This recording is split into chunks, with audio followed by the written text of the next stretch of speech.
Opisyal nga nakakarawatan Eastern Samar State University o ESO han Agosto 17, 2026 hinasa nga bugos nga shipping container nga may sulod nga laboratory equipment ngan instructional materials tikang ha Rotary World Help o RWH Canada para ha ESO College of Medicine.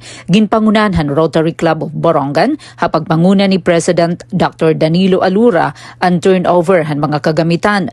Nahiman donasyon pinagihan pagbinuligay han grupo kan Director Elena Cordero Agalahan Richmond Sunrise Club of British Columbia, Canada. Ginkarawat ni ESO President Dr. Andres Pagatpatan Jr. ang mga donasyon para sa universidad nga nagpahayaghin pagpasalamat ha Rotary tungod han suporta ngan pakigpartner.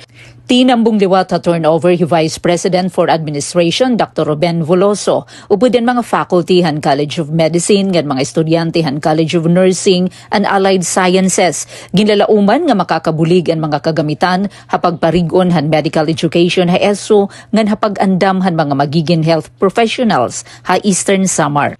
Para ha Bagong Pilipinas, Penelope Pumida, Radyo Pilipinas, Radyo Publiko, Borongan.